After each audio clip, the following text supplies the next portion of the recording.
because they know that mainstream media has lost everyone's trust. And so they're creating what some people now are calling this mainstream alternative media that is being used to promote and market these same policies. And so, for example, you had Brett Weinstein go on Tucker Carlson and say, we need a smart wall.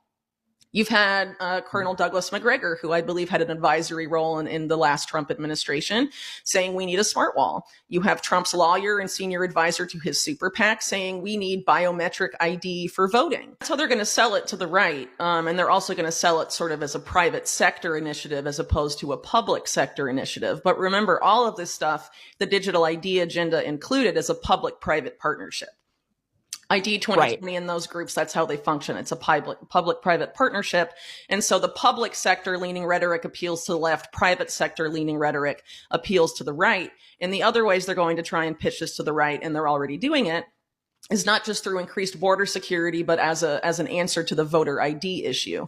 Vote with your face. And this is already being promoted by people like Trump's lawyer, Alina Habba, and people like that on the podcast circuit. Saying, why don't we have Clear being like the company at airports alongside TSA where you can scan your eyeball, not unlike WorldCoin, and get through security faster. She was like, why not do that for voting? This is the beginning of them trying to manufacture consent to Trump's base, or rather right-leaning populists, for the same exact digital ID system that they were opposed to during COVID. Clever. It's very clever. And this is why I would encourage people to look at the current border situation as something that is being intentionally manufactured also by the Biden administration, because this is something where the Biden camp and the Trump camp agree. And precisely this intentional policy on the part of Biden's DHS is creating the situation whereby the solution that both parties want can be imposed, but the opposition, in this case, Trump, can write in and offer this solution, and his base will be clamoring for it. Even though it's the exact same type of framework that was proposed during COVID. And of course, as you pointed out, the mandates were to force people to onboard onto this. So if you can't vote without digital ID, you can't get a job without digital ID, you have to prove you're an American citizen, right? Not a migrant. But the only way to do that now is with smart ID, just like the kind that Ron DeSantis, who was, opposed to all this COVID era stuff, he's already having that roll out in Florida, called exactly Florida Smart ID. And it's being produced by a World Economic Forum strategic partner based in France, Thales. So, regardless of their rhetoric, we need to pay attention to their actions. And both parties are leading us to this technocratic system. You just have some where it's being framed as a UN public sector effort, and then the ones where it's being framed by private sector Silicon Valley oligarchs like Peter Thiel and Elon Musk, who are building the same exact kind of systems for the quote unquote deep state that Trump supporters are supposed to revile. And it's precisely a Peter Thiel funded company that's building the smart wall right now. And there's a lot to be said about that, because the amount of connections to the CIA in that regard are truly staggering. And so if Trump supporters knew that they're being tricked into supporting a CIA front company border wall as a way to stop migration, that's not just about keeping migrants out. That's also about, intimately tied up with the war on domestic terror agenda, which I think a lot of these people should know by now is directed mainly at them. And a lot of the groundwork for that war on domestic terror that's aimed largely at constitutional conservatives, but really also people that would be most likely to protest against government overreach. It says in the documentation that it's just about not just about targeting people on the right, but people on the left as well, if they get in the way of government policy. This system being built by Peter Thiel through Palantir and some of these other companies that are, military and intelligence contractors. The groundwork was set under Trump. It's been expanded under Biden. This is a two-party agenda to curb domestic dissent. And they have been building it for a very long time, obviously supercharged after 9/11.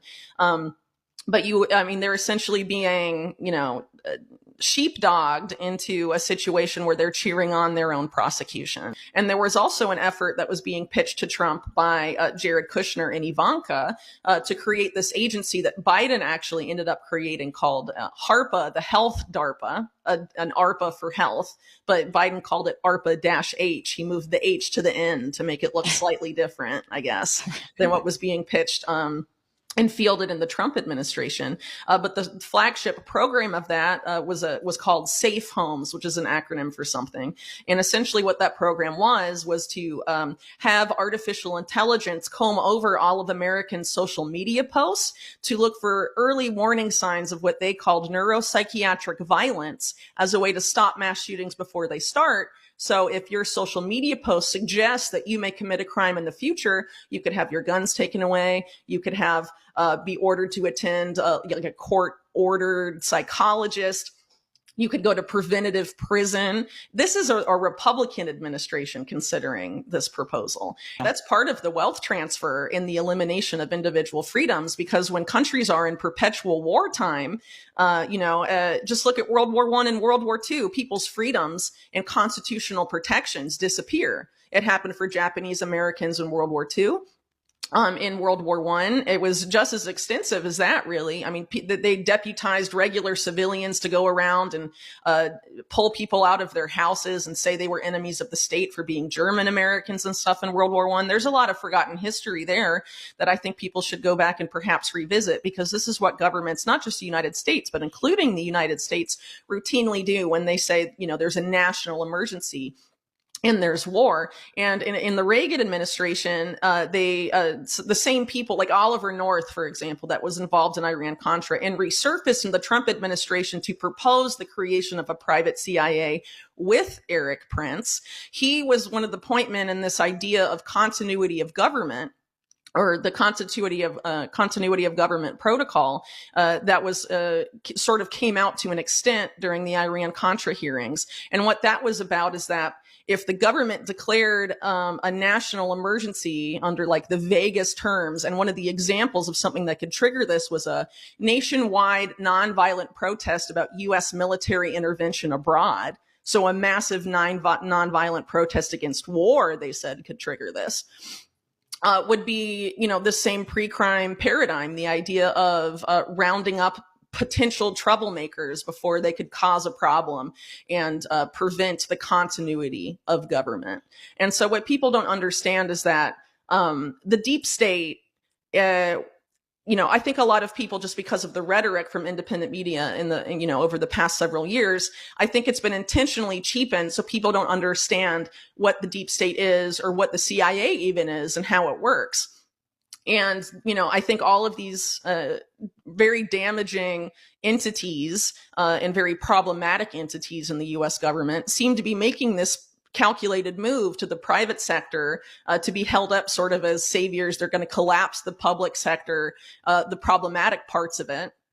Because people know it's been found out, and trust in mainstream media has collapsed. Trust in the national security state has collapsed for a huge swath of Americans. So how do you continue with the exact same system of business as usual, but have people think that they've won? And I think that's what we're seeing right now. And I think the reason they want to do this is because when people think they have won, they are compliant. And the people they want to be the most compliant for them are the gun owners in the United States. So how do you make, the majority of gun owners in the U.S. more compliant? You make them think they won. You put someone that you've marketed to them as their guy in the White House.